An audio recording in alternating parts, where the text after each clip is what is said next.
Hello hi అండి, అందరికీ నమస్కారం. Welcome back our channel. Long video చేసి దాదాపు 1 year పైన అయింది. నా పాపతో లాస్ట్ వీడియో చేయకూడదు అనుకున్నా, కానీ మాకు జరిగిన లైఫ్లో మాకు జరిగిన ఇన్సిడెంట్ చెప్తే మా వల్ల ఒక్కరికన్నా ఉపయోగపడుతుందని ఈ వీడియో అయితే చేస్తున్నా. చూడండి, ఈ ఫొటోస్ అన్నీ మా పాపవి. ఇలా జ్ఞాపకాలతో బతకాల్సి వస్తుంది దాదాపు 1.5 year నుంచి.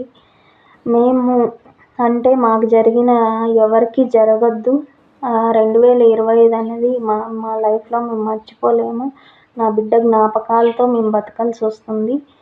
కాబట్టి ఒక తాగుడుపోతు డ్రైవర్ నిర్లక్ష్యం వల్ల ఈరోజు మేము మా పాప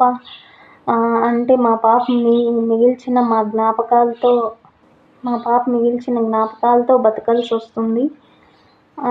మా పక్కనే ఉంటుంది. 100 ఏళ్ల జీవితం ఊహించుకున్న ఆ జ్ఞాపకాలను ఎన్నో కలలు కన్నాం. మా పాప గురించి ఎంతో ఊహించుకున్నాం. కానీ ఇలా మధ్యలో ఆగిపోతుందని, ఈ జీవితం ఎండ్ అయిపోతుందని అస్సలు అనుకోలేదు. ఒక డ్రైవర్ నిర్లక్ష్యం వల్ల ఈరోజు మేము ఇంత బాధపడాల్సి వస్తుంది. కాబట్టి మనం ఎంత కరెక్ట్గా వెళ్ళినా అవతల వాళ్ళు స్కూట్గా వస్తే మనం ఏం చేయలేము. మనం కన్న కళలన్నీ ఆవిరైపోతాయి. మాకి అదే జరిగింది.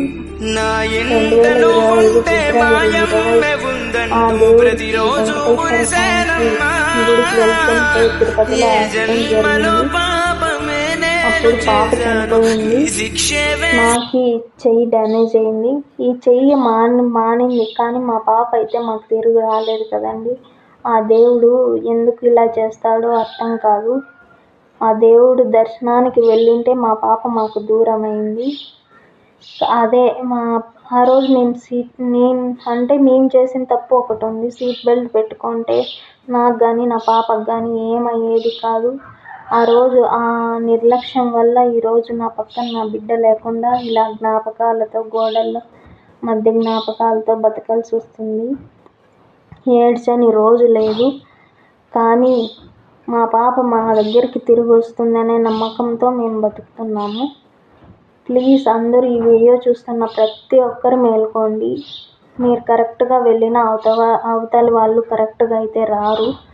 కాబట్టి జాగ్రత్తగా ఉండండి. సీట్ బెల్ట్ పెట్టుకోండి. పిల్లల్ని అయితే జాగ్రత్తగా చూసుకోండి. ఎందుకంటే మాకు జరిగింది కాబట్టి. ఈ వీడియో చూసి ఒక్కరికన్నా ఈ వీడియో యూజ్ అవుతుందని నేను చేస్తున్నాను. చేయకూడదు అనుకున్నా, కానీ చేయాలా అని అనిపించింది, అందుకే చేస్తున్నాను. ఈ వీడియో చూసే ప్రతి ఒక్కరూ మళ్ళీ నా బిడ్డ నా దగ్గరికి రావాలి, నా కడుపులో పుట్టాలని ఆశీర్వదించండి. ఖచ్చితంగా కామెంట్ చేయండి. మీ ఆశీస్సులే ఆ దేవుడికి. మేము ఎంత ఏడ్చినా, ఎంత బాధపడినా, ఎన్ని గుళ్ళు తిరిగినా మా బిడ్డను మాకు ఇవ్వలేదు. మీలో ఒక్కరన్నా ఆశీర్వదిస్తే, కామెంట్ చేస్తే నా బిడ్డ మళ్ళీ నా దగ్గరికి తిరిగి వస్తుందనే ఒక చిన్న ఆశతో నేనైతే ఈ వీడియో చేస్తున్నా. మేమైతే ఎంతో నరకం అనుభవిస్తున్నాం. ఆ రోజు వాడు తాగి డ్రైవింగ్ చేసిన దానికి ఈరోజు మేము చాలా అంటే చాలా అనుభవిస్తున్నాం.